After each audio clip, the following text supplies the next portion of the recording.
الله وبركاته. وعلیکم السلام. الحمد لله نحمده ونستعينه ونستغفره ونؤمن به ونتوكل عليه ونعوذ بالله من شرور أنفسنا ومن سيئات أعمالنا ونعوذ بالله من شرور أنفسنا ومن سيئات أعمالنا من يهده الله فلا مضل له ومن يضلله فلا هادي له ونشهد أن لا إله إلا الله وحده لا شريك له ونشهد أن سيدنا ومولانا وحبيبنا محمدا عبده ورسوله أرسله بالحق بشيرا ونذيرا بين يدي الساعة وداعيا إلى الله بإذنه وسراجا منيرا صلى الله تعالى عليه وعلى آله وأصحابه وبارك وسلم تسليما كثيرا كثيرا. أما بعد فأعوذ بالله من الشيطان الرجيم. بسم الله الرحمن الرحيم. والعصر إن الإنسان لفي خسر إلا الذين آمنوا وعملوا الصالحات وتواصوا بالحق وتواصوا بالصبر. وقال عز وجل قل هذه سبيلي أدعو إلى الله على بصيرة أنا ومن اتبعني وسبحان الله ما أنا من المشركين. وقال سبحانه وتعالى ومن أحسن قولا ممن دعا إلى الله وعمل صالحا فقال إنني من المسلمين. صدق الله العظيم. وقال عليه الصلاة والسلام بلغوا عني ولو آية. وقال فليبلغ الشاهد الغائب. وقال عليه الصلاة والسلام لا يؤمن أحدكم حتى يحب لأخيه ما يحب لنفسه. وقال عليه الصلاة والسلام لا يؤمن أحدكم حتى يكون هواه تبعا لما جئت به. فقال عليه الصلاة والسلام من رأى منكم منكرا فليغيره بيده فإن لم يستطع فبلسانه فإن لم يستطع فبقلبه وذلك أضعف الإيمان أو كما قال عليه الصلاة والسلام. میرے محترم بھائیوں دوستوں اور بزرگوں، اللہ رب العزت نے سارے کے سارے انسانوں کی دنیا اور آخرت کی ساری کامیابیاں اپنے دین کے ساتھ جوڑی. سارے کے سارے انسانوں کی دنیا کی بھی اور آخرت کی بھی ساری کامیابیاں اللہ تعالیٰ نے اپنے دین پر عمل کرنے کے ساتھ جوڑی. جو دین پہ عمل کریں گے، جو دین پر چلیں گے، اللہ تعالیٰ انہیں کامیاب فرمائے.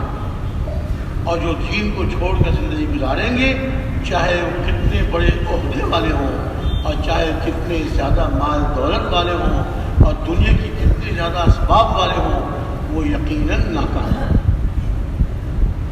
ان کی ناکامی میں کوئی شک و شبہ نہیں، ان کی ناکامی میں کوئی شک و شبہ نہیں، یقیناً ناکام. دین پر چلنے والے بھائی بیٹھو، کھڑے کیوں بیٹھ جاؤ. دین پر چلنے والے سب کامیاب، چاہے وہ مال دولت والے ہوں اور چاہے فقیر ہوں. اللہ تعالیٰ نے کامیابی کا معیار دنیا کے اسباب کے ساتھ نہیں رکھا، دنیا کی چیزوں کے ساتھ نہیں رکھا. مال زیادہ ہوگا تو کامیاب، چیزیں اسباب زیادہ ہوں گے تو کامیاب نہیں. ہمارے اللہ تعالیٰ نے اپنے ہر زمانے میں اپنے نبیوں کو بھیجا اور عام طور سے حضرات انبیاء علیہم السلام فقر اور غربت قسم پرسی میں تشریف لاتے تھے. حضرت موسیٰ علیہ السلام ایک چوغا دن کو اس کو پہن کر باہر سمایا کرتے تھے اور رات کو آدھا بچھا لیتے آدھا اوڑھ لیتے. کہاں کپڑوں کے اتنے جوڑے، کہاں اتنے کپڑے، ایک چوغا. ہمارے پیارے نبی صلی اللہ علیہ وسلم سادہ کپڑے، گھر ایسا کہ کھڑے ہو کر ہاتھ اٹھائیں تو چھت کو ہاتھ لگ جائے اور لیٹ جائیں تو سر ایک دیوار کو اور پاؤں دوسری دیوار کو. ام المومنین ہماری سب کی پوری امت مسلمہ کی اماں جان حضرت ام المومنین عائشہ صدیقہ رضی اللہ تعالیٰ عنہا ارشاد فرماتی ہیں ایک چاند ہم دیکھ لیتے، دوسرا چاند دیکھ لیتے اور تیسرا چاند، یعنی 2 مہینے پورے گزر جاتے اور حضور اکرم صلی اللہ علیہ وسلم کے 9 گھروں میں سے کسی گھر میں چولہا نہیں جلتا تھا۔ اماں جان پھر گزارا کیسے ہوتا تھا؟ کہا 2 چیزوں سے، 2 مبارک چیزوں سے، کھجور اور پانی۔ کھجور کھا لی، پانی پی لیا۔ اور عام طور سے جو فرماتی ہیں کہ جو ہمیں کھجور میسر ہوتی تھی وہ عام کھجور، کوئی بڑھیا بہت قیمتی نہیں، عام کھجور، اسے ہم کھا لیتے، پانی پی لیتے۔ اور کبھی وہ ملی حضرت ابوبکر صدیق رضی اللہ تعالیٰ عنہ، بلکہ پہلے حضرت عمر فاروق رضی اللہ تعالیٰ عنہ، گرمیوں کی دوپہر گھر سے باہر نکلے، سخت گرمی، چچراتی ہوئی دھوپ، تھوڑی دیر میں حضرت ابوبکر صدیق رضی اللہ عنہ اپنے گھر سے تشریف لائے۔ اے عمر، اس گرمی میں، اس دھوپ میں، ابوبکر بھوک سے لاچا کہ میرا بھی یہی حال ہے، میرا بھی یہی حال ہے۔ یہ دونوں حضرات یہ بات فرما رہے تھے کہ اتنے میں حضور اقدس صلی اللہ علیہ وسلم اپنے گھر سے تشریف لائے۔ اے ابوبکر، عمر، اس وقت اس گرمی میں یا رسول اللہ بھوک سے، فرمایا کہ میرا بھی یہی حال ہے، میرا بھی یہی حال ہے۔ آؤ چلتے ہیں، ابو ایوب انصاری گھر چلتے ہیں۔ حضور اقدس صلی اللہ علیہ وسلم، دونوں حضرات شیخین رضی اللہ تعالی عنہما، حضرت ابو ایوب انصاری جو حضور کے سب سے پہلے میزبان، وہاں تشریف لے گئے، گھر میں نہیں تھے، باغ میں اپنے کام کر رہے۔ اہلیہ نے مرحبا اہلا خوش آمدید کہا، پوچھا وہ ایوب کہاں ہے؟ کہا وہ باغ میں کچھ کام کاج کے لیے گئے ہیں، میں یہ پیغام بھیجتی ہوں، آپ ذرا تشریف رکھیں۔ پیغام بھیج دیا، دوڑتے آئے، خوش دوڑتے آئے، اور ایک آتے ہوئے اپنے باغ کے کھجور کے درخت کا ایک خوشہ لے آئے جس میں پکی ہوئی کھجوریں بھی تھیں، کچی پکی اور کچی کھجوریں، تینوں قسم کی کھجوریں اس خوشے میں تھیں، اور پورا خوشہ توڑ کر لے آئے۔ حضور اقدس صلی اللہ علیہ وسلم نے ارشاد فرمایا، پکی کھجوریں لے آتے ہیں، کچی بھی لے آئے، کچیت پر یا رسول اللہ پسند اپنی اپنی ہوتی ہے، کسی کو پوری پکی پسند ہوتی ہیں، کسی کو کچیت پکی، کسی کو کچی پسند ہوتی ہے، جیسی رغبت ہو نوش فرمائے۔ گھر میں ایک بکری کا بچہ تھا، ذبح کیا، گوشت بنایا، اہلیہ محترمہ نے کچھ جو تھے ان کو پیسا، آٹا گوندا، گوشت پکایا، حضور اقدس صلی اللہ علیہ وسلم کی خدمت میں وہ گوشت کا سالن اور وہ جو کی روٹیاں سامنے پیش کر دی، گرم سالن، بکری کے بچے کا گوشت اور جو کی روٹیاں۔ حضور نے ایک روٹی کا ٹکڑا لیا اور اس میں کچھ گوشت رکھا، اور حضرت وہی انصاری سے ارشاد فرمایا کہ جاؤ یہ فاطمہ کو دلاؤ کہ اس نے بھی 3 دن سے کچھ نہیں چکھا۔ حضرت فاطمہ کو دلاؤ کہ اس نے بھی 3 دن سے کچھ نہیں چکھا۔ اللہ تعالیٰ نے اگر دنیا کو، سامان کو، دنیا کے اسباب کو کامیابی کا معیار بنایا ہوتا تو سب سے زیادہ اسباب ہمارے پیارے نبی کے پاس ہوتے، آپ کی صاحبزادی کے پاس ہوتے، حضرات شیخین کے پاس ہوتے۔ یہ معیار ہے، یہ معیار، چیزوں کا زیادہ ہو جانا، اسباب کا بڑھ جانا، مال دولت کا اکٹھا کر لینا، بڑے بڑے عہدوں کا حاصل کر لینا اللہ کے نزدیک کی کامیابی کا معیار نہیں ہے۔ وہاں تو اعمال ہیں، اعمال، دین ہے، دین پر چلنے والے مالدار ہیں تو کامیاب، دین پر چلنے والے غریب ہیں تو کامیاب۔ اب دیکھیے نماز، اللہ کا بڑا حکم، سب سے پہلا حکم اور سب سے بڑا حکم۔ نماز کے لیے کوئی عہدے کی ضرورت نہیں، نماز کے لیے کوئی بہت زیادہ مال دولت کی ضرورت نہیں، نماز کے لیے بہت قیمتی کپڑے پوشاکیں پہننے کی ضرورت نہیں۔ جو گھر میں میسر ہو پاک صاف کپڑے پہن کے نماز پڑھ لیا۔ اب مسجد بنانے کے لیے لوگ بڑے بڑے چندے کرتے ہیں، مستقل اس کے لیے آدمی بٹھاتے ہیں، ایک لاؤڈ اسپیکر کا انتظام کر دیتے ہیں، وہ جناب لوگوں کو ترغیب دیتے ہیں، چندہ کرتے ہیں۔ ہمارے پیارے نبی صلی اللہ علیہ وسلم نے مدینہ منورہ پہنچ کر سب سے پہلے اللہ کا گھر مسجد بنائی تھی۔ کیا تھا؟ کیا تھا؟ کوئی اس کے لیے چندہ نہیں کیا، کوئی اس کے لیے سفیر نہیں بھیجے بھائی مسجد نبی بن رہی ہے، اس کے لیے کچھ نہیں، بلکہ مدینہ منورہ آس پاس پہاڑ ہیں، دن میں صحابہ مرد پتھر ڈھو کے لاتے تھے پہاڑ سے. مستورات نے عرض کیا صحابیات نے، وہ بھی کسی نیکی میں پیچھے رہنے والی نہیں تھیں، صحابیات بھی کسی نیکی میں پیچھے رہنے والی نہیں تھیں. ان کو معلوم تھا یہی وہ اعمال ہیں، نیک اعمال، جس پہ اللہ پاک دنیا میں بھی کامیاب فرماتے ہیں آخرت میں کا. عرض کیا کہ رسول اللہ، دن میں مرد پتھر لاتے ہیں، رات کے اندھیرے میں ہم مستورات کو اجازت دیں کہ ہم بھی پتھر ڈھو کے کھائیں اور ہم بھی مسجد کے بنانے میں، مسجد کی تعمیر میں ہم بھی حصہ ڈالیں. ارشاد فرما دیا کہ رات کو مرد نہ جائیں، مستورات جائیں گے پتھر لے کے آئیں. اب دن کو مرد جو ہے پہاڑ سے پتھر ڈھو کے لا رہے ہیں، اور رات کو مستورات پردے میں جا کے پہاڑ سے پتھر لے کے آ رہے ہیں. پتھر جمع ہو گئے. اب دیواروں کے بنانے کا مسئلہ آیا، کوئی سیمنٹ یہ اور مسالہ نہیں، اللہ کی بنائی ہوئی زمین کی مٹی سے گارا پانی ملایا، گارا بنایا، اور پہاڑوں کے پتھروں میں وہ گارا رکھ کر اس کی دیوار بنانی شروع ہو گئی. اور اس کے معمار کون تھے؟ ہمارے پیارے نبی صلی اللہ علیہ وسلم، حضرات شیخین اور صحابہ. یہ اس کے معمار، یہ اس کے مزدور. ایک پیسہ خرچ نہیں ہوا، ایک پیسہ خرچ نہیں ہوا. پہاڑ کے پتھر، مٹی اور پانی کا گارا اور مسجد کی دیواریں. اب جب چھت کا نمبر آیا، انصار صحابہ آگے بڑھے، انصار صحابہ آگے بڑھے. ان کے باغات تھے، کھجوروں کے باغات تھے، اپنے باغات میں گئے، کھجوروں کے طرف کاٹ کاٹ کے لے آئے. تنوں کے ستون بن گئے اور شاخوں کی چھت بن گئی، شاخوں پتوں کی چھت بن گئی. ایک پیسہ خرچ نہیں ہوا. رہتی دنیا تک پیغام دے گئے کہ دیکھو اگر اللہ کو راضی کرنا ہے اس کے لیے کوئی دنیا کے مال اسباب کی ضرورت نہیں. اعمال، اللہ کو راضی کرنے کے لیے اعمال.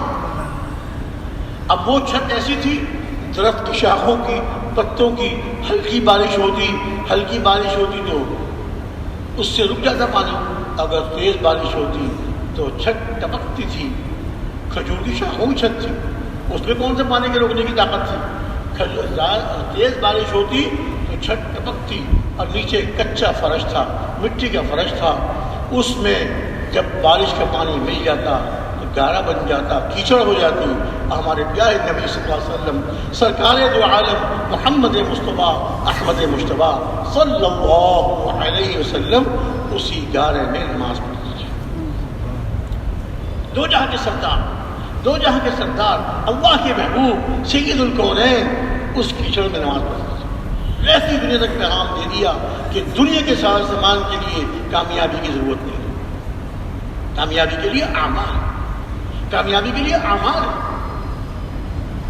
جتنے نیک اعمال پہ چلیں گے اور ان کو اپنی زندگی میں لائیں گے، اللہ تعالیٰ کی طرف سے کامیابیوں کے فیصلے ہوں گے. اللہ تعالیٰ کی طرف سے کامیابیوں کے فیصلے ہوں گے. اب چھت بن گئی. اچھا، اب کیا ہوا کہ مٹی کا فرش تو کیچڑ ہو جاتی تھی. ایک صحابی تھوڑی سی کنکریاں لے آئے، وہ لا کے بچھا دی. آپ نے اس کو پسند فرمایا. اب جناب صحابہ نے دیکھا حضور نے پسند فرمایا، پہاڑ کی جو چھوٹی چھوٹی کنکریاں تھیں وہ لا کے مسجد میں بچھا دی. لیجیے مسجد کا فرش بن گیا، ایک پیسہ خرچ نہیں ہوا. مسجد کا فرش بن گیا، دیواریں بن گئی، چھت بن گئی، فرش بن گیا، ایک پیسہ خرچ نہیں. کامیابی کے لیے دنیا کے اسباب کی ضرورت نہیں. اب کیا تھا؟ کنکریاں، گرمی زیادہ ہوتی اور صحابہ ان کنکریوں کو تھوڑی دیر مٹھی میں رکھتے تاکہ وہ جو گرم ہو گئی کنکریاں وہ کچھ ٹھنڈی ہو جائیں، اور اپنے سجدے کی جگہ کنکری رکھ دیتے تاکہ کچھ ٹھنڈی کنکریوں پر قدرے ٹھنڈی کنکریوں پر سجدہ کر سکیں. عجیب بات. صحابہ فرماتے ہیں، حدیث میں آتا ہے، صحابہ فرماتے ہیں اگر کوئی صحابی مسجد کی کنکریوں کو مسجد سے باہر لے جانا چاہتے تو کنکریاں فریاد کرتی تھیں، ہم کو مسجد سے مت نکالو، ہم کو مسجد سے مت نکالو، یہاں ان کنکریوں پر سجدے کیے جاتے ہیں، ان کنکریوں پہ ذکر کیا جاتا ہے۔ علماء نے محدثین نے لکھا ہے کہ اب یہ کہنا کنکریوں کا یہ تو واقعی ایسا ہوتا ہوگا، جیسے کہ جب حضور نے جب کھجور کے تنے سے ٹیک لگا کے خطبہ دیا کرتے تھے اور ممبر بن گیا، آپ نے تنے کو چھوڑا اور ممبر پہ تشریف لے آئے تو کھجور کا تنا رونے لگا۔ صحابہ فرماتے ہیں کہ ایسے اس کے اندر سے آواز آ رہی تھی جیسے 10 مہینے کی گاون اپنی بلبلاتی ہے، روتی ہے، اس طرح اس کھجور کے تنے میں سے آواز آ رہی تھی۔ حضور ممبر سے اترے اور اس کو اپنے ہاتھ کے بازو میں اس کو لیا اور وہ جو ہے ایسے چپ ہونا شروع ہو گیا جیسے وہ اونٹنی رونے والی اونٹنی آہستہ آہستہ چپ ہو جاتی ہے۔ تو علماء مانتے ہیں کہ جیسے کوئی بعید نہیں، جیسے وہ کھجور کا تنا وضو کی جدائی میں اونچے آواز سے رویا تھا، کیا پتہ یہ کنکریاں بھی کہتی ہوں، صحابہ سن لیتے ہوں، یا یہ کہ زبان مقال سے اس زبان سے تو نہیں ان کی آواز آتی تھی، لیکن زبان حال سے وہ کہتی تھی کہ ہم کو مسجد سے مت نکالو۔ ایک عجیب بات سنا، کوئی حدیث کی بات نہیں ہے، کوئی قرآن کی بات نہیں ہے، لیکن ایک واقعہ ہمارے مولانا خورشید صاحب نے سنایا۔ ایک صاحب حج کے لیے یا عمرے کے لیے گئے اور جب احد پہاڑ کی زیارت کے لیے گئے تو برکت کے لیے احد پہاڑ کی چند کنکریاں برکت کے لیے احد پہاڑ کی کنکریاں، احد پہاڑ وہ برکت والا پہاڑ ہے جس کے بارے میں ہمارے پیارے نبی صلی اللہ علیہ وسلم نے ارشاد فرمایا۔ ایک مرتبہ حضور اقدس صلی اللہ علیہ وسلم اور حضرات شیخین رضی اللہ تعالی عنہما پہاڑ پہ کھڑے ہوئے تھے، پہاڑ ہلنے لگا، کہنے والے کہتے ہیں کہ پہاڑ جھومنے لگا، اللہ معلوم۔ خیر، حضور نے پہاڑ پہ اپنا پاؤں مارا، ارشاد فرمایا اثبت یا احد فإن علیک نبیا وصدیقا وشہیدا، اے احد پہاڑ ٹھہر جا، اس لیے کہ تیرے اوپر ایک نبی ہے، ایک صدیق ہے اور ایک شہید۔ احد پہاڑ ٹھہر، وہ جو ہل رہا تھا ٹھہر۔ اس موقع پہ یا کسی اور موقع آپ نے ارشاد فرمایا تھا کہ یہ پہاڑ، یہ احد پہاڑ ہم سے محبت کرتا ہے اور ہم اس سے محبت کرتے ہیں۔ ابھی ارشاد فرمایا نا، یہ احد پہاڑ ہم سے محبت کرتا ہے اور ہم اس سے محبت کرتے ہیں۔ تو ایک صاحب کیا ہے وہاں سے کچھ کنکریاں اٹھا کر لیا ہے، عقیدت میں، شوق میں، برکت والا پہاڑ، اللہ کی شان۔ وہاں سے آنے کے بعد ان کے گھر میں بیماریاں، تکلیفیں، کئی بچہ بیمار، کئی بیوی بیمار، کبھی وہ خود بیمار، اس طرح کی چیزیں، بڑی چیزیں۔ پھر وہ جو ہوتے ہیں ماشاءاللہ عامل لوگ جو کچھ دعائیں بتاتے ہیں پڑھنے کے لیے، کچھ قرآن پاک کی آیت پڑھ کے بتاتے ہیں۔ ہاں، حدیث میں ثابت ہے، حدیث میں صاف آتا ہے ایک دعا کے بارے میں، اعیذکما بکلمات اللہ التامات من شر کل شیطان وہامہ ومن کل عین لامہ۔ یہ دعا ہے، یہ دعا پڑھ کے ہمارے پیارے نبی صلی اللہ علیہ وسلم اپنے دونوں نواسے حضرت حسن، حضرت حسین رضی اللہ عنہما کو دم فرمایا کرتے تھے، دم کیا کرتے تھے۔ اور ارشاد فرمایا کہ تمہارے دادا فرمایا یا باپ فرمایا کہ حضرت ابراہیم علیہ السلام اپنے دونوں صاحبزادے اسماعیل اور اسحاق، حضرت اسماعیل اور اسحاق علیہ السلام کو یہ دعا پڑھ کے دم فرمایا کرتے تھے۔ تو دم ثابت ہے۔ ان کے پاس ایک عامل نے کہا مجھے اپنے گھر میں آپ لے چلیں، گھر میں لے آئے۔ وہ گھر میں چکر لگاتے رہے، ہر کمرے میں یہاں وہاں پھرتے رہے۔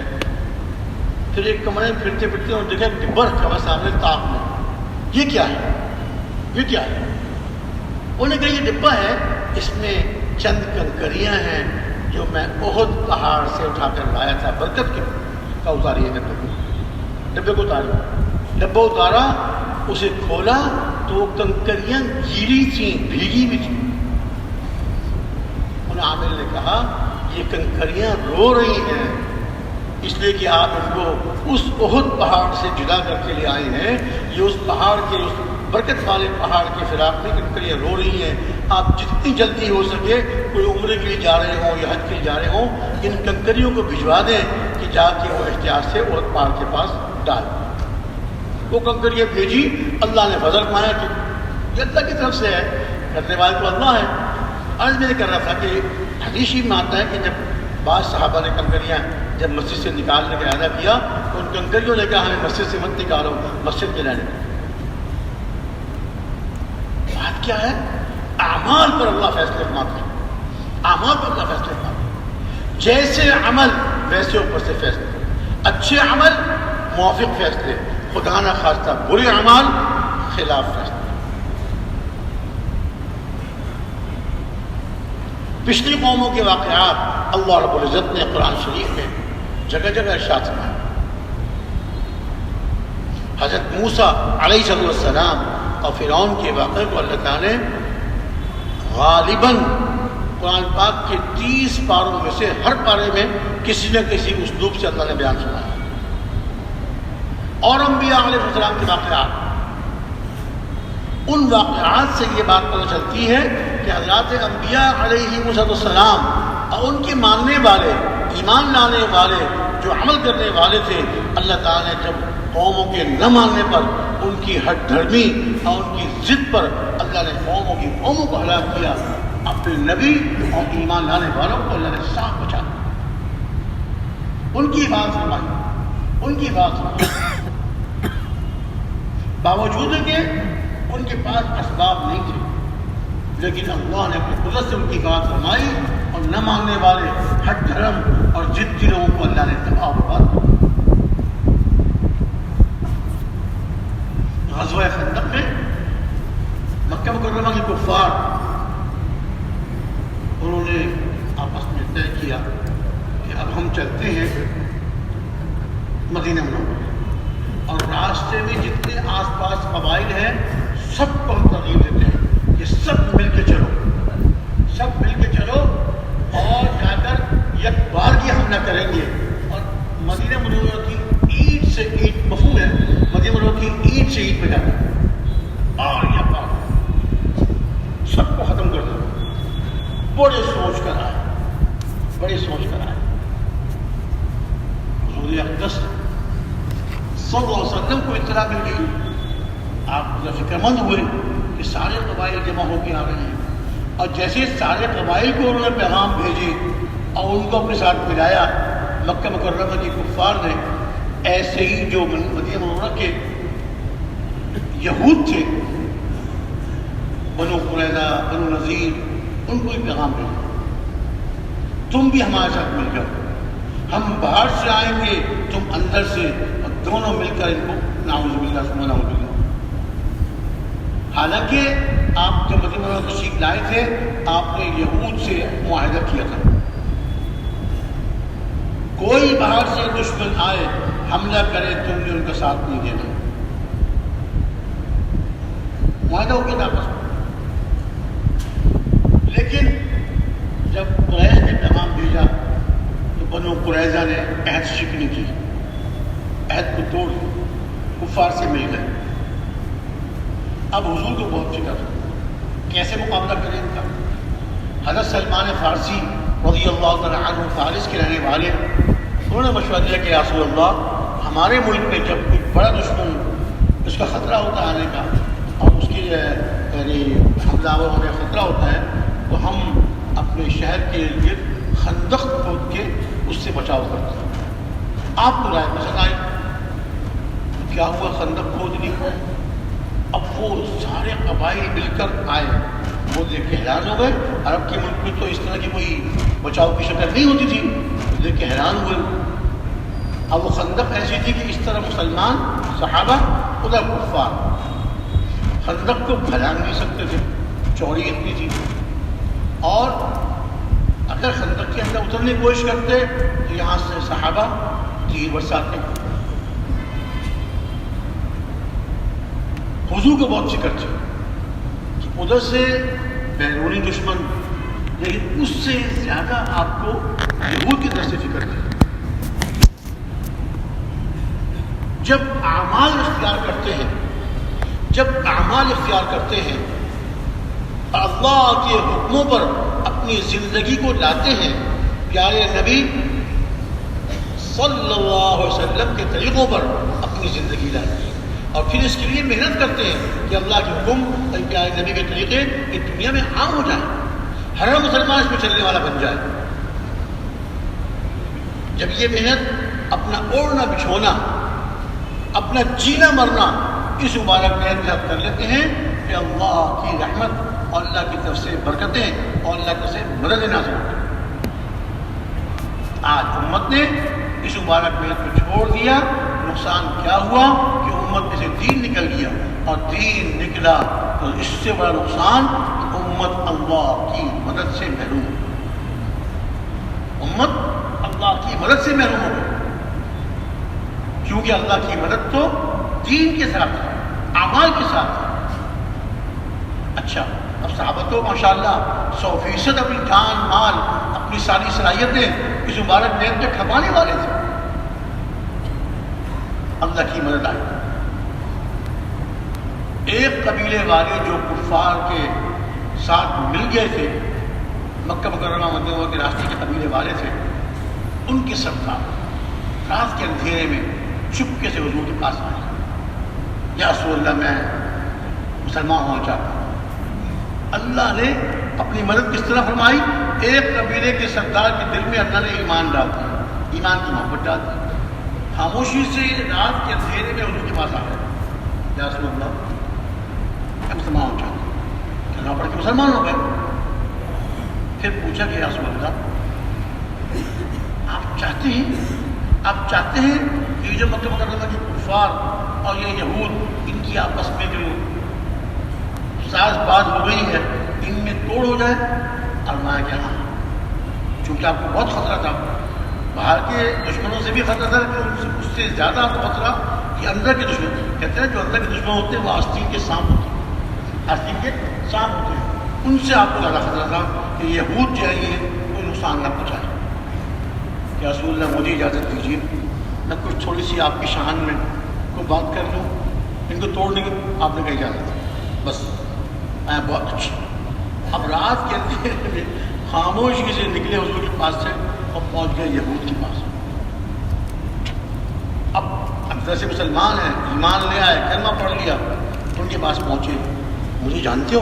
ارے ہاں، کیوں نہیں جانتے؟ تم تو فلاں قبیلے کے سردار ہو، اور تم تو حلیف ہو، اور تم تو کفار قریش کے ساتھ آئے ہو. بالکل صحیح پہچانا آپ نے، میں اپنے قبیلے کا سردار ہوں. میں دیکھو تمہارے لیے خیر خواہ بن جائے. اللہ نے کیسے ان کے دل میں ترکیب ڈالی، جو اللہ کے نبی چاہتے تھے اس کو پورا کرنے میں. کہ دیکھو تم نے بڑی سخت غلطی کر دی. کیا ہو گیا؟ ارے تم بہت اپنا نقصان کر لو. ہوا کیا؟ تم نے تو حضرت محمد صلی اللہ علیہ وسلم سے معاہدہ کیا ہوا تھا. عرب مکے والوں کے کہنے میں آ کر تم نے اس معاہدے کو توڑ دیا. اب پتہ کیا ہوگا؟ کیا ہوگا؟ ارے یہ تو سارے چلے جائیں گے واپس مکہ مکرمہ، شامت تمہاری آ جائے گی. مکہ مکرمہ کے لوگ تو چلے جائیں گے واپس، شامت تمہاری آ جائے گی. ہاں، اور کیا؟ حضرت محمد صلی اللہ علیہ وسلم ان کے صحابہ تم کو نہیں چھوڑے. بات تو تم صحیح کہتے ہو. ارے میں تمہارا ہمدرد خیر ہوں، اور تمہارا ہمدرد. پھر کیا کریں؟ اب تو تم نے عیش بھی نہیں کر دی، اپنا معاہدہ توڑ دیا، اب تم بڑے برے پھنس گئے. ہمیں بھی سمجھ میں آ رہی ہے بات آپ کی، ہم واقعی پھنس گئے. یہ تو باہر کے لوگ ہیں، اگر ان کو فتح نہیں ملی واپس چلے جائیں گے. ہم تو مارے گئے، ہم تو اندر کے ہیں. میں نے ایک کام کرو. کیا؟ وہ یہ کہ تم ان سے کہو، پیغام بھیجو قریش کی طرف، مکہ مکرمہ کفار کی طرف، کہ اپنے 40 مضبوط جوان، 40 مضبوط جوان ہمارے پاس گروی رکھواؤ. کیونکہ ہمیں یہ ڈر لگ رہا ہے کہ تم ہمیں چھوڑ کے چلے جاؤ گے. ہم نے تمہارا ساتھ دیا، اپنے معاہدے کو توڑا، ہم تو مارے گئے. تم اپنے 40 نوجوان ہمارے پاس رکھواؤ، ہمیں اس سے تسلی ہوگی تم ان کو چھوڑ کے نہیں جاؤ.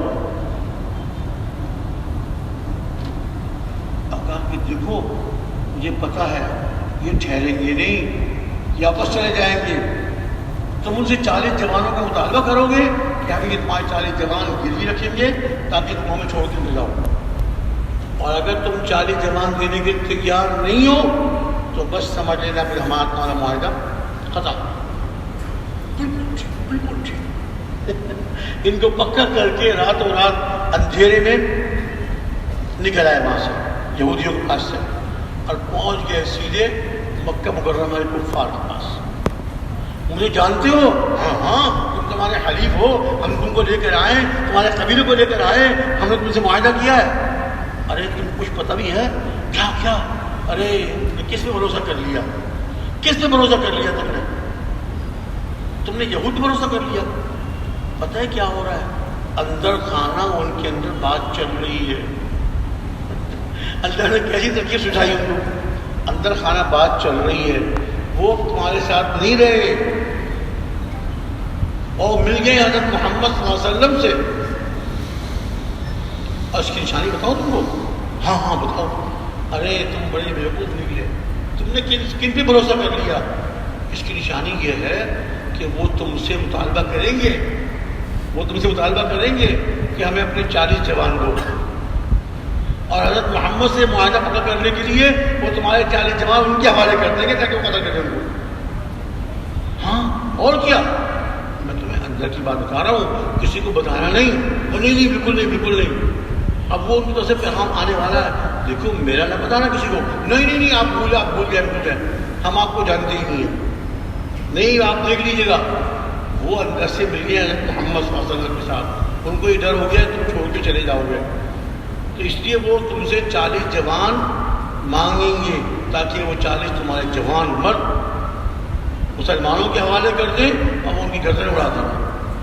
نہ وہ سوال ہی پیدا نہیں ہوتا، ایک آدمی آپ نام دے دیں، خوب پکا کر کے ان کو، اور راتوں رات اپنے قبیلے کو، ادھر الگ بات ہو رہی ہے ادھر الگ بات ہو رہی ہے، اور یہ اطمینان سے اپنے قبیلے میں پہنچ گئے وہاں پر۔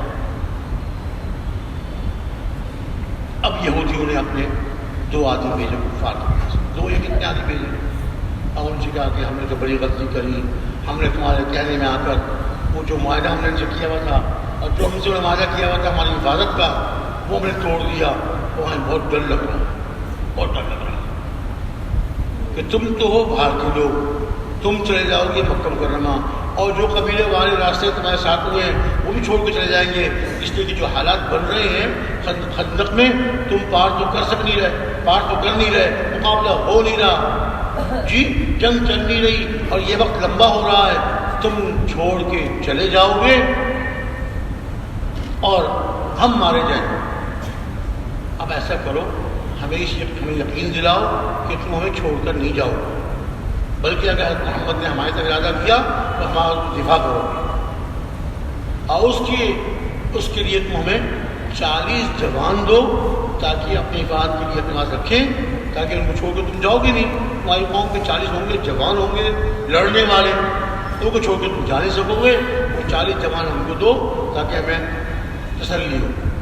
آدمی بھیجے، کفار کے جب پاس یہ پہنچے، وہ جو آئے تھے دیکھا وہی بات ہو گئی، انہوں نے اندر کی بات بتا دی تھی ہم کو، وہی بات ہو گئی۔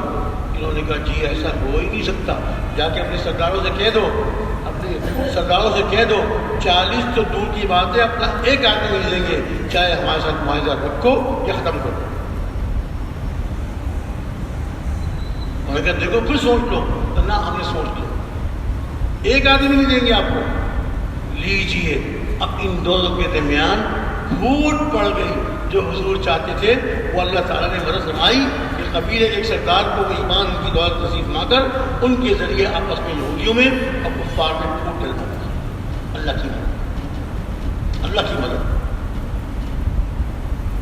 پھر دوسری مدد آپ تشریف لائے، سخت سردی، اندھیری رات، سخت سردی اور تیز ہوا چل رہی، صحابہ کپڑوں بھی کم تھے، اور مشکل سے بعض صحابہ نے کھڈے کھود کے اس کے اندر بیٹھے ہوئے تاکہ ہوا سے بچاؤ، اتنے کپڑے نہیں تھے۔ حضور چکر لگایا، ارے کوئی ہے جو کفار کی خبر لے کر آئے اور جنت میں میرا ساتھی ہوگا؟ کوئی نہیں پوچھے۔ حالانکہ صحابہ تو جان دینے والے، ہر وقت آپ کا ساتھ دینے والے، لیکن اتنا خوف اور اتنی سخت سردی اور صحابہ کی فقر کی اور کمزوری اور قسم کرسی کی حالت۔ پھر آپ دوبارہ شاعت آیا، ارے کوئی ہے جو کفار کی خبر لے کر آئے جنت میں میرا ساتھی ہوگا؟ کہ کوئی اٹھا۔ چلتے چلتے حضرت حذیفہ کے پاس کھڑے ہو گئے، حذیفہ کے پاس کھڑے ہو گئے۔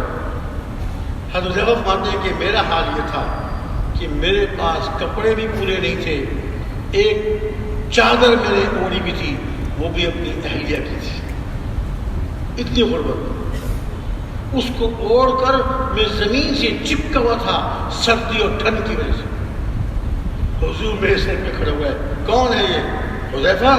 جی یا رسول اللہ۔ اٹھو حذیفہ، جاؤ کفار کی خبر لے کر آؤ۔ پہلے آپ تقریباً پوچھے تھے کون ہے میرے جنت میں ساتھی ہوگا، کوئی نہیں اٹھ رہا، اتنا خوف تھا، اتنی سخت سردی تھی۔ اب حذیفہ سے مان جاؤ۔ حذیفہ مانتے کہ بالکل اشارت مان دیا، حکم مل گیا، مجھے اٹھنا پڑا۔ حال میرا یہ تھا کہ ایک چادر بدن پہ تھی، وہ بھی اپنی اہلیہ کی تھی، اور مجھے حکم مل رہا جاؤ۔ جب میں نکلنے لگا حضور نے دعا دی، اللہم احفظہ من بین یدیہ ومن خلفہ، او غالباً من امامہ یا من خلفہ، او کما قال صلی اللہ علیہ وسلم۔ حضور دعا دی، اے اللہ اس کی حفاظت ہو، سامنے سے بھی، پیچھے سے بھی، دائیں سے بھی۔ فرماتے ہیں حذیفہ رضی اللہ تعالیٰ عنہ، حضور کا یہ دعا دینا تھا، میرے دل سے وہ خوف نکل گیا اور مجھے سردی لگ رہی تھی، اور میں سمجھ آتا کہ پورے لشکر میں سب سے زیادہ ٹھنڈ مجھ کو لگ رہی ہے، اور لگنی بھی چاہیے تھی۔ ایک چادر اوڑھے ہوئے ہیں اور سخت سردی ہے، کیا حال ہوگا؟ کہتے ہیں کہ جب حضور نے دعا دی وہ سردی بھی ختم ہو گئی مجھ سے، اور وہ خوف بھی دل سے نکل گیا، اور میں ایسے چل رہا تھا جیسے تندور کے پاس چل رہا تھا، کوئی سردی نہیں۔ ایک چادر اوڑھے ہوئے، ٹھنڈی ہوا اور سخت سردی میں جا رہے ہیں، کوئی سردی بھی اللہ کی مخلوق، گرمی بھی اللہ کی مخلوق، سردی بھی اللہ کی مخلوق، گرمی بھی اللہ کی مخلوق۔ اللہ چاہیں تو ٹھنڈ میں ٹھنڈ ہو، سخت سردی ہو اور ٹھنڈ نہ لگے، گرمی ہو، سخت گرمی ہو اور گرمی نہ لگے۔ اللہ بڑی قدرت والے، اللہ بڑی قدرت والے ہیں۔ آگ ہو، دہکتی ہوئی آگ ہو، اور اس میں اللہ تعالیٰ اپنے نبی کو بچا لے۔ چھری ہو، تیز چھری ہو، اپنے نبی کے صاحبزادے اور ہونے والے نبی، ان کو اللہ بچا لے، بڑی قدرت والے ہیں۔ جو اللہ چاہتے ہیں وہ ہوتا ہے، اور جو اللہ نہیں چاہتے وہ نہیں۔ جاتے جاتے حضور نے ارشاد فرمایا کہ دیکھو بس حالات معلوم کر کے آ جاؤ، کوئی حرکت نہ کرنا، کوئی حرکت نہ کرنا۔ چلے گئے، پہنچ گئے کفار میں، کیا دیکھتے ہیں وہی ہوا جو مسلمانوں کے پاس چل رہی تھی، مسلمانوں کے اوپر چل رہی تھی، وہاں تو قدریں کم تھی، چل رہی تھی وہاں بھی لیکن وہ قدریں کم تھی، اور جو ہی خندق سے پار ہوتی تھی وہ ہوا اتنی شدید ہو جاتی تھی کہ خیموں کے رسے ٹوٹ رہے تھے، اور جو دیگیں چولہے میں رکھی ہوئی تھی کھانے پک رہے تھے وہ دیگیں الٹ رہی تھی، اور جانور بھدک رہے تھے اور جانور رسے توڑا رہے تھے۔ وہی ہوا جو مسلمانوں کے پاس سے گزر رہی تھی ہلکی تھی، تھی تو صحیح ہلکی تھی، اور جو ہی خندق پار کر کے کفار کے اوپر آتی تھی اتنی شدید کہ حضرت صاحبہ دیکھ رہے کہ عجیب، یہ اللہ کی مدد آ گئی۔ دوسری مدد آ گئی، پہلی مدد وہ اللہ نے ایک کو مسلمان کر کے یہودیوں میں کفار ڈلوا دی، اور دوسری مدد اللہ نے ہوا بھیج کر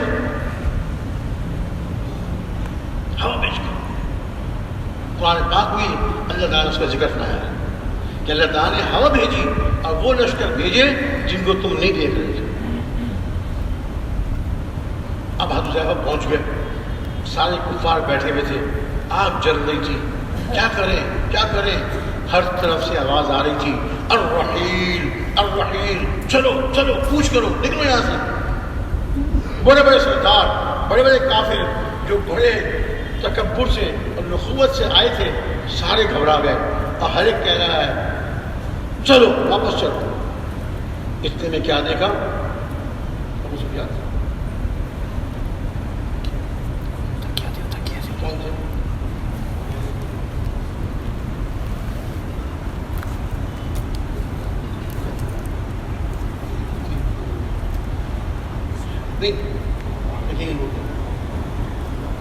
غالباً حضرت ابو سفیان تھے رضی اللہ عنہ، اس وقت مسلمان نہیں ہوئے تھے. انہوں نے دیکھا کہ وہ لشکر کے بڑے تھے. انہوں نے تیر نکالا، ابھی سے کام تمام کرتا ہوں. اپنے کمان میں تیر چڑھایا، اب جو تیر رکھا اس کو کھینچا، اس کی آواز پیدا ہوئی. پھر خیال آیا کہ حضور نے منع فرمایا، تیر نکالا کٹش میں رکھ دیا. پھر غصہ آیا، میں اس کا بھی کام تمام کرتا ہوں، اور دوبارہ تیر نکال کے اپنے کمان میں رکھا. پھر یاد آ گیا حضور کا ارشاد. اب یہ جو 2 دفعہ تیر نکالا کمان میں رکھا، اس سے آواز پیدا ہوئی. انہوں نے کہا لگتا ہے کہ تمہارے درمیان کوئی جاسوس آ گیا ہے. شک پڑ گیا ان کو، تمہارے درمیان کوئی جاسوس آ گیا ہے. ہر ایک جو ہے اپنے برابر والے سے پوچھے. اللہ نے ان کے دل میں کیا ڈالا؟ فوراً اپنے برابر والے کا ہاتھ پکڑا. ارے تو کون ہے؟ کون ہے؟ جانتا نہیں میں فلاں. وہ کافر تھا. انہوں نے اس کا ہاتھ پکڑ لیا تاکہ اس سے پہلے کہ وہ مجھ سے پوچھے، تاکہ میں کو اور بتاؤں گا تو جھوٹ ہو جائے گا، اپنا بتاؤں گا تو پکڑا جاؤں گا. فوراً اس کا ہاتھ پکڑ لیا. ارے تو کون ہے؟ مجھے نہیں جانتا. ارے میں تو ہاں ٹھیک ہے. اور اس طرح وہ بچ گئے. اب یہ سارا منظر، سارے حالات دیکھ کر واپس آ رہے ہیں. راستے میں چند گھڑ سوار ملے اور کہا کہ جا کے اپنے صاحب سے، اللہ کے نبی سے عرض کر دینا اللہ کی مدد آ گئی، اللہ کی مدد آ گئی.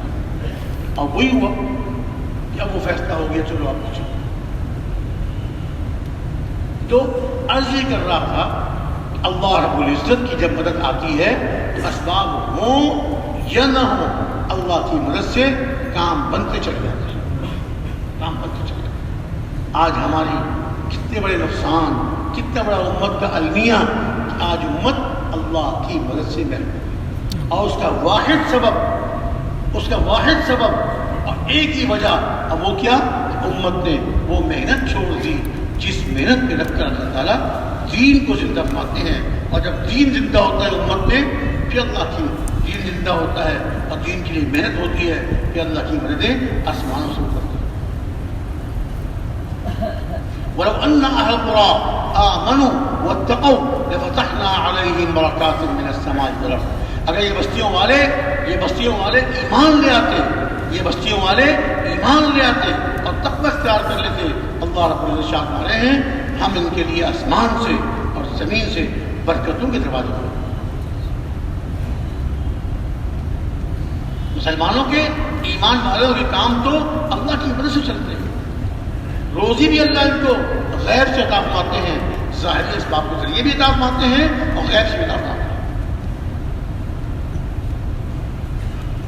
حضرت مقداد رضی اللہ عنہ قضاء حاجت کے لیے باہر نکلے. قضاء حاجت کے لیے بیٹھے، سامنے چوہے کا بل تھا. وہ چوہا اپنے بل سے نکلا اور اس کے منہ میں 1 دینار سونے کی اشرفی وہ لا کے سامنے ڈال دیا. پھر بل میں کیا ایک اور اشرف، پھر بل میں کیا ایک اور اشرف. 16 اشرفیاں یکے بعد دیگرے لاتا رہا اور ان کے سامنے رکھتا رہا. آخری مرتبہ لال رنگ کی ایک تھیلی جس میں آخری دینار 17واں دینار تھا وہ گھسیٹتا ہوا لایا. ان دیناروں کے اوپر وہ تھیلی رکھ دی. گویا کہ اس نے اشارے سے بتا دیا جتنی میرے پاس دولت تھی ساری آپ کو دے دی، اب میرے پاس کچھ نہیں. بڑے حیران ہوئے. چوہا تو بڑا کنجوس جانور ہے، یہ تو باہر سے روٹی کے ٹکڑے، چاول کے دانے، دال کے اجناس کھینچ کے اپنے بل میں لے جاتا ہے. اپنے بل سے کچھ کوئی چیز باہر نہیں لاتا. ہاں مٹی کھود کے باہر پھینکتا ہے، بل سے مٹی کھود کے باہر پھینکتا ہے. اندر پھر چوہے کیا پتا کہ یہ دینار ہے، یہ کام کی چیز ہے. یہ تو اللہ نے غیب سے ان دیناروں کو اس تھیلی میں ڈالا. حضور کی خدمت میں حاضر ہوئے کہ یا رسول اللہ آج تو میرے ساتھ یہ عجیب واقعہ پیش آیا، تم نے اس کے بل میں ہاتھ ڈالا تھا دیکھنے کے لیے. یا رسول اللہ مجھے کیا پتا، میں تو قضاء حاجت کے لیے بیٹھا تھا. علماء فرماتے ہیں کہ حضور نے یہ سوال کیوں کیا؟ اس وجہ سے کوئی آدمی کہیں پر تلاش کرے، کسی غار میں، کسی سوراخ میں، شاید اس میں دفینہ ہو اور وہاں اس کو مل جائے، تو پھر حکم یہ ہے، اللہ کا حکم، اللہ کے نبی کا حکم یہ ہے کہ اس دفینے سے 1 خمس 5واں حصہ بیت اللہ. اگر اس نے کوئی تلاش نہیں کیا، اس نے کوئی کوشش نہیں کی اور اللہ نے اس کو دے دیا، اس میں کوئی کچھ دینے کی ضرورت نہیں، سارا اس کا اپنا۔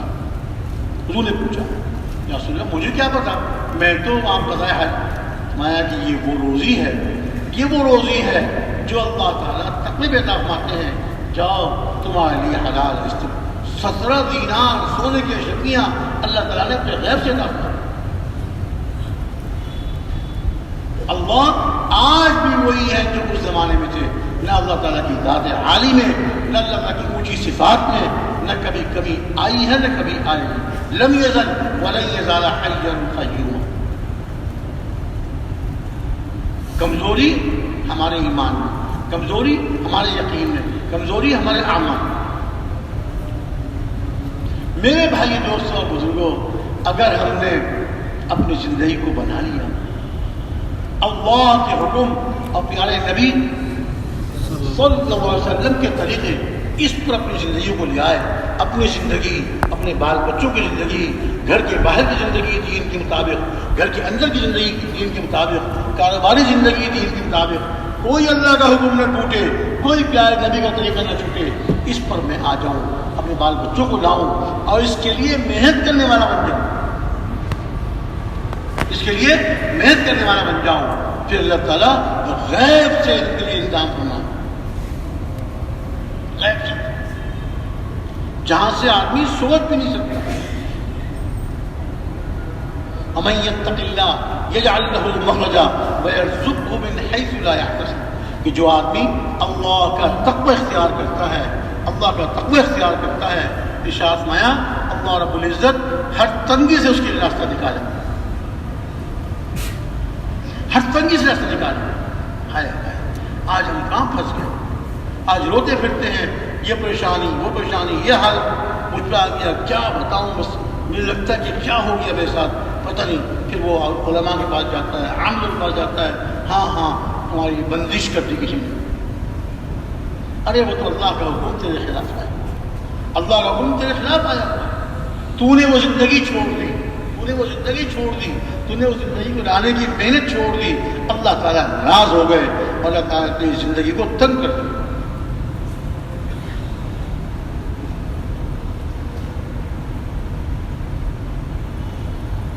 اللہ تعالیٰ ہر تنگی سے راستہ نکالے، اجعل لہ مخرجا ویرزقہ من حیث لا یحتسب، اور وہاں سے روزی عطا فرمائیں گے، وہاں سے روزی عطا فرمائیں گے، وہاں سے روزی عطا فرمائیں گے جہاں سے روزی ملنے کا وہم و گمان بھی نہیں ہوتا، اور اس کے دل سے، اس کی زبان سے یہ نکلے گا اللہ نے میری مدد فرمائی، اللہ نے میری مدد فرمائی، اللہ نے میری ضرورت کو پورا فرمایا، اللہ نے مجھے تنگی سے نکالا اور اللہ نے مجھے غیب سے روزی عطا۔ لیکن میرے بھائیوں اس کے لیے کرنا نہیں، وعدے اللہ کے پکے اور سچے ہیں، لیکن ان وعدوں کے لیے عمل نہیں کرنا۔ عمل تو کرنا ہے کس کے لیے؟ عمل کس کے لیے کرنا ہے؟ صرف اور صرف اللہ کے لیے، اللہ کو راضی کرنے کے لیے۔ وعدوں پر یقین ضرور ہے، اللہ کے وعدے پورے فرمائیں گے، لیکن وعدوں کے لیے نہیں کرنا کہ جی میں نے تقوی اختیار کیا، میں نے تو یہ عمل کیا، میں نے وہ عمل کیا، کچھ نہیں ہوا۔ اللہ کے لیے کرے گا، اللہ کی رضا کے لیے کرے گا، اللہ تعالیٰ قبول فرمائیں گے اور اللہ تعالیٰ ہر تنگی سے تیری راستہ نکالے گا۔ عطاء بن مالک رضی اللہ عنہ کفار نے پکڑ لیا، گرفتار کر لیا، کرسی میں بند کر دیا، جکڑ دیا زنجیروں میں، پہرےدار والا بٹھا دیا۔ عطاء نے کسی نہ کسی طرح اپنے والد کو پیغام پہنچایا کہ رسول اللہ صلی اللہ علیہ وسلم سے میرا سلام عرض کیجیے اور بتائیے کہ میں اس طرح کافروں کی قید میں ہوں۔ حضور نے ارشاد فرمایا میرا سلام ان کو بھیجو اور ان سے کہو اللہ کا تقوی اختیار کریں، اللہ کا تقوی اختیار کریں۔ اور ایک جگہ آتا ہے کہ لا حول ولا قوت الا باللہ العلی العظیم کی کثرت کریں، اللہ کا تقوی اختیار کریں اور لا حول ولا قوت الا باللہ العلی العظیم کی کثرت کریں۔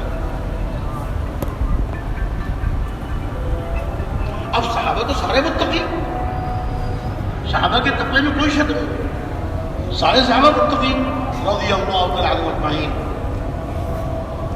تو پہلے ہی متقی تھے، اب وہ وضو کے اشارت پہنچا تو اور زیادہ اہتمام فرمایا ہوگا تقوی کا۔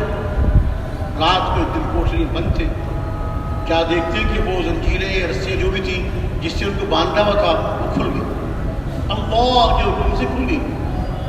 حیران ہوئے، اٹھ کے کھڑے ہوئے، دروازے کو ہلکے سے دھکا دیا، دروازہ کھل گیا۔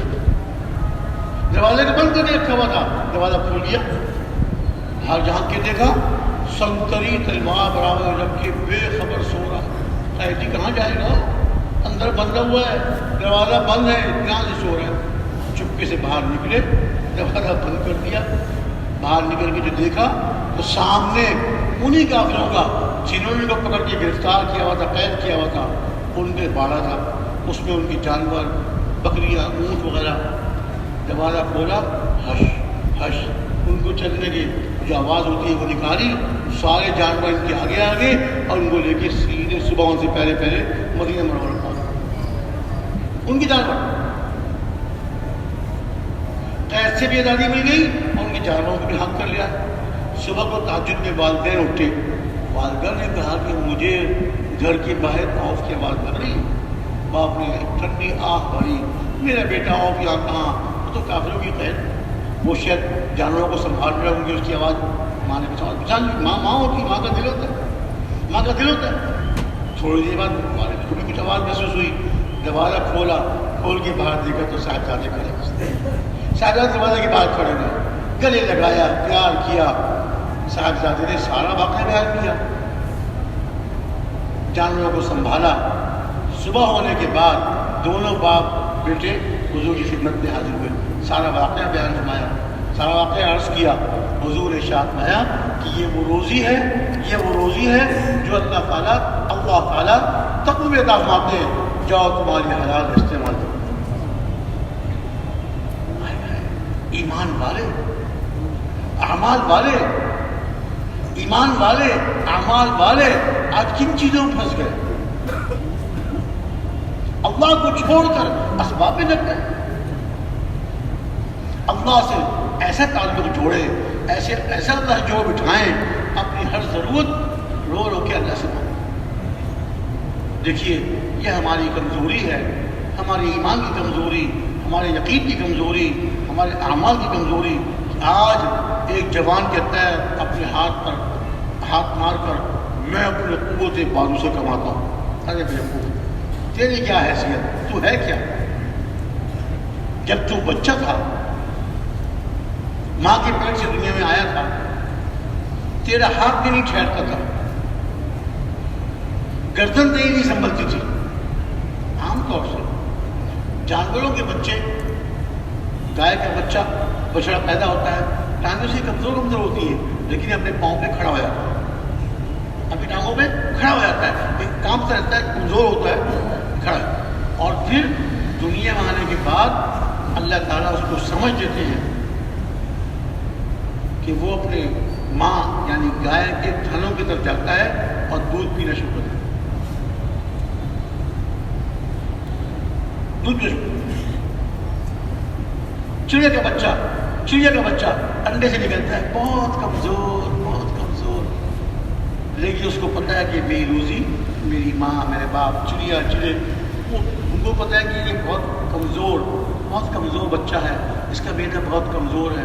وہ ڈھونڈ کے نرم کیڑے، سخت دانے، چنے کا دانہ یا گندم کا دانہ، یہ چاول یہ لے کے نہیں آتا، نرم کیڑے، ہمارا بچہ بہت کمزور ہے، اس کا میرا وہ ڈھونڈ، اور جیسے ہی وہ گھونسلے پہنچے، چی چی چی چی چی، وہ اس کا بچہ وہ منہ چونچ کھول کے چیخنا شروع کر دیتا ہے، اس کی چونچ میں ڈال۔ انسان کا بچہ پیدا ہوتا ہے انتہائی کمزور، اپنی ماں کو نہیں پہچانتا، اس کو نہیں پہچانتا مجھے روزی کہاں سے ملے گی۔ ماں اس کو سینے سے لگاتی ہے، اس کی ٹھوڑی کو ہلاتی ہے کہ بیٹا اس طرح منہ ہلا، تیرے منہ میں روزی آئے گی، ماں سکھاتی ہے، اس کو نہیں پتا۔ لیکن اللہ رب العزت پیدا ہونے کے بعد اس کو ایک ہنر دیتا ہے، ایک ہنر دیتا ہے۔ وہ ہنر کیا ہے؟ رونے کا ہنر۔ اللہ تعالیٰ انسان کے بچے کو رونے کا ہنر دیتا ہے۔ جب اس کو بھوک لگتی ہے وہ روتا ہے، ماں سمجھ جاتی ہے بچہ بھوکا ہے، سینے سے لگا کے دودھ پلاتی ہے، اس کا پیٹ بھر جاتا ہے، چپ ہو جاتا ہے۔ کپڑے خراب ہو جائے وہ روتا ہے، ماں دیکھتی کپڑے، ہاں کپڑے گیلے ہو گئے، پیشاب نکل گیا، کپڑے بدلوا دیتی ہے، خشک کپڑے پہنا دیتی ہے، بچہ سو جاتا ہے۔ رات کو بچہ اٹھ کے رونے لگا، باپ نے کیا بات ہے، بھوکا ہے؟ نہیں بھوکا نہیں، ماں سمجھتی بھوکا نہیں ہے۔ پیشاب کر دیا؟ نہیں، کپڑے سوکھے اس کے، کیوں رو رہا ہے؟ میرا خیال ہے اس کے کان میں درد ہے، یا اپنا ہاتھ کان ماں پہچان جاتی ہے، اٹھتی ہے، چمچے میں تھوڑا سا تھوڑا ایک قطرہ تیل کر لیا، معمولی سا اس کو ہلکا گرم کیا، کان میں ٹپکا دیا، معمولی سا قطرہ، بچہ ہے معصوم ہے، وہ نیم گرم تیل اس کے کان میں پہنچتا ہے، سکون ملتا ہے، بچہ سوتا ہے۔ اللہ تعالیٰ نے بچے کی پیدائش سے ہی اس کو ایک ہنر دیا رونے کا، اپنی ہر ضرورت ماں سے پوری کرواتا ہے اپنے رو کر، تھوڑا سا بڑا ہو جاتا ہے، چلنے پھرنے لگتا ہے، اب باہر کوئی کلفی بیچنے والا، کوئی چیز بیچنے والا روتا ہے، باپ جھگڑ دیتا ہے، نہیں گندی ہوتی ہے، بڑے بھائی کی بات یہ ہو ہی نہیں، ماں کی ٹانگوں میں لپٹ جاتا ہے، اب ماں سے لے کے چھوڑ دیتا ہے، رو رو کے ماں سے لے، بچپن سے اس کو یہ ہنر ملا ہوا ہے۔ اب جب یہ جوان ہو جاتا ہے اور طاقت آ جاتی ہے، اللہ اس کو جوان کر دیتے ہیں، اب اپنے بازو کہتے ہیں اپنے قوت بات، ارے بیوقوف کیا ہے، کچھ بھی نہیں، وہ ہنر جو تجھے اللہ تعالیٰ نے پیدا ہوتے ہی دیا تھا، اس ہنر کو محفوظ رکھتا، جیسے بچپن میں اس ہنر سے اپنی ماں سے اپنی تمام ضرورتیں پوری کرواتا تھا، آج دو آنسو اللہ کے سامنے بہا کر اپنی ہر ضرورت اللہ سے پوری کرواتا ہے۔ اللہ تعالیٰ کو اپنے بندوں کا رونا، اس کے سامنے رونا اور اس سے مانگنا اللہ کو پسند ہے۔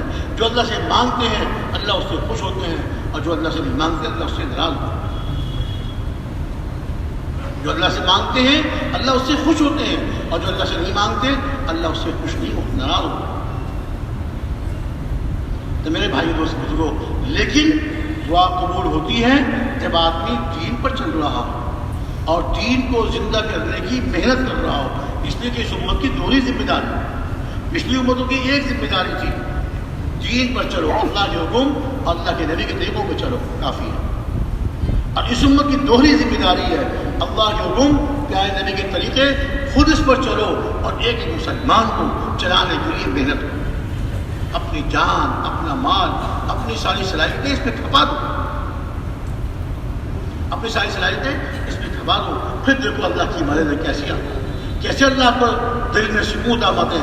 ہمارے حضرت امام انعام حسین صاحب رحمۃ اللہ علیہ ایک مرتبہ اجتماع میں شاعت آیا کہ اس کام کے، اس تبلیغی دعوت والے کام کے حق ہونے کی، اس کے حق ہونے کی ایک نشانی یہ ہے کہ اللہ رب العزت اس میں نکلنے والے کو سب سے پہلا انعام یہ دیتے ہیں، دل کا سکون عطا فرماتے ہیں۔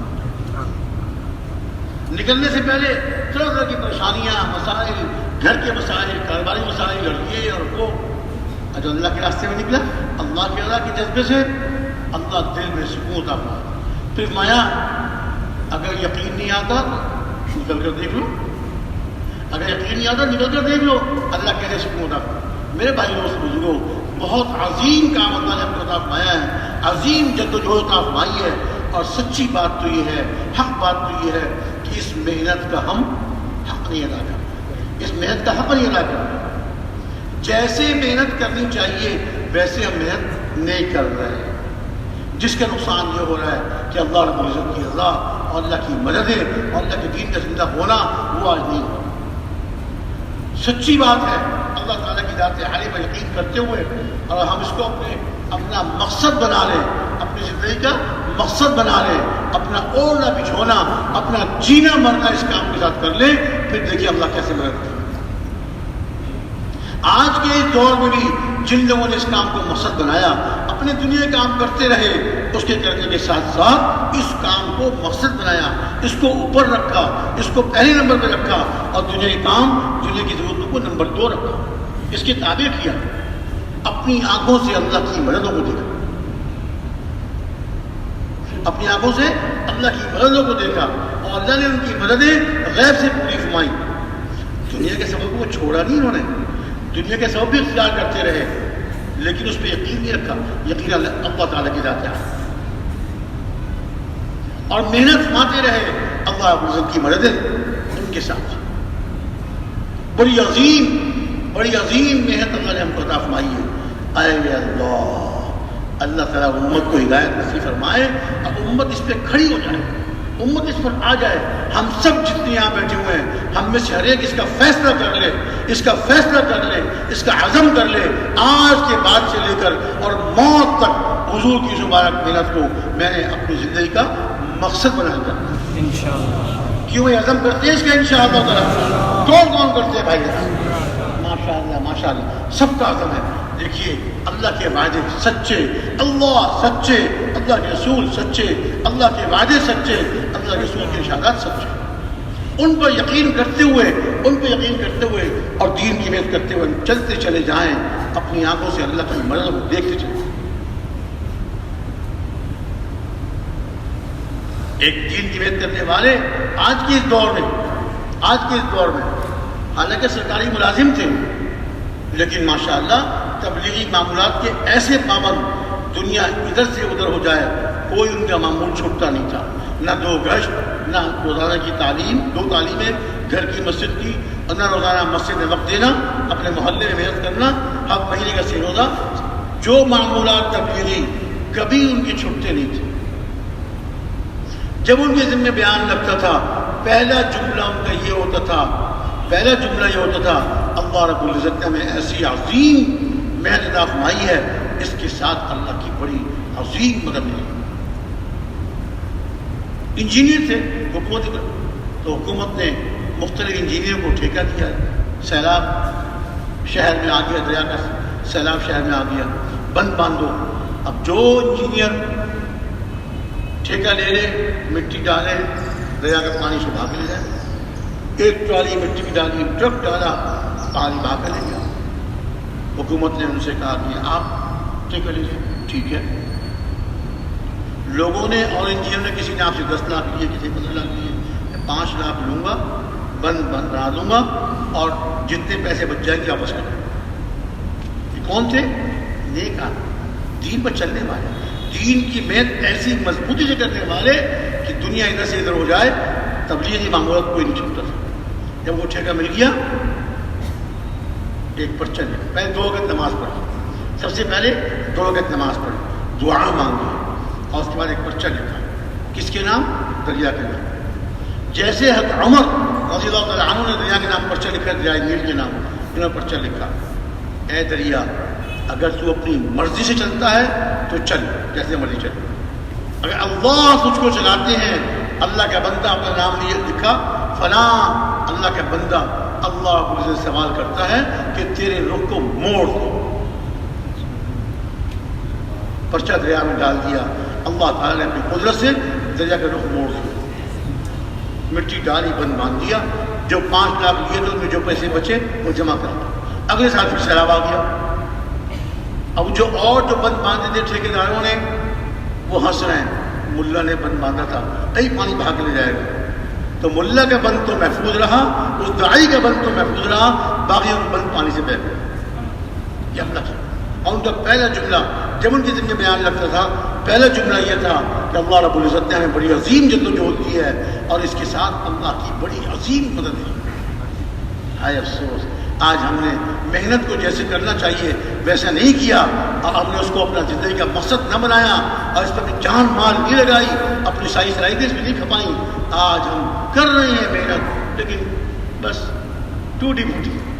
نہ کرنے سے تو یہی بہت اچھا ہے, نہ کرنے سے تو یہی بہت اونچا ہے. لیکن بھائی مددیں جو آتی ہیں وہ تو اسی پر آتی ہیں جس پر وجاہدوا فی اللہ حق جہادی هو اجتباکم. اللہ کی راہ میں جدوجہد کرو, اللہ کی راہ میں جدوجہد کرو, ایسی جدوجہد کرو جیسے جو محنت کرنے کا حق ہے. اللہ نے تم کو چن لیا ہے, ہم تو چنے ہوئے ہیں, اللہ نے ہم کو پسند کر لیا, اللہ نے ہمارا انتخاب کر لیا, اس امت کا ذات انتخاب کر لیا. آج بھی اس دور میں ہم اس محنت کرنے والے بن جائیں جیسے اس کا حق ہے.